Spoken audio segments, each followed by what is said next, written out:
Hi guys, Alhamdulillah, Assalamu alaikum. সুন্দর চা রান্নার চেষ্টা করি আর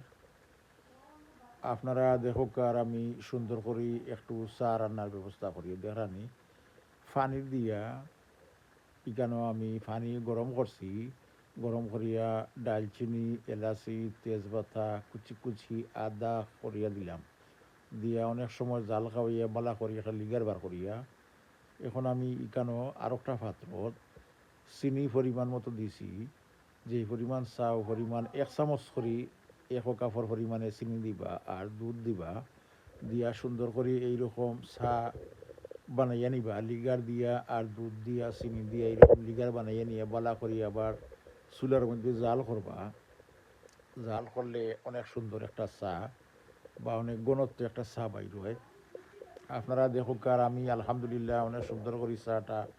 রেডি করার চেষ্টা করি আর এরপরে আমি এটা পরিবেশন করবো দেখতে থাকবা ইনশাআল্লাহ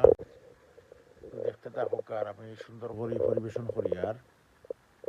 ওদের রানি আমরা 4 কাপ চা বানাইলাম আলহামদুলিল্লাহ অনেক সুন্দর 4 কাপ চা হয়েছে মাশাল্লাহ আপনারা দুয়ায় কত সুন্দর করে চাটা বানাইলাম আমি সুন্দর করে দেখানি আপনারাও এইরকম করে সুন্দর করে চা বানাইবা আর সেলিম বাইরে দাওয়াত দিবা সেলিমউদ্দিন বিডির পক্ষ থেকে অনেক দোয়া ভালোবাসা থাকলো সবার জন্য দেখানি সুন্দর চা বানাইছি আর সাথে তো আর অবশ্যই বিস্কুট থাকো এগুলা অনেক সুস্বাদু বিস্কুট এগুলা দেখতে অনেক ভালো লাগে চা দিয়া দুধ চা দিয়া আর এইরকম বিস্কুট দিয়া খাইতে অনেক ভালো লাগে যদিও আমরা সিলেটি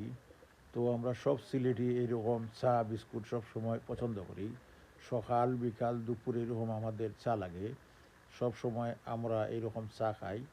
আর আপনারা চা দাওয়াত রইল সেলিমউদ্দিন বিডির পক্ষ থেকে সবাইকে ধন্যবাদ আসসালামু আলাইকুম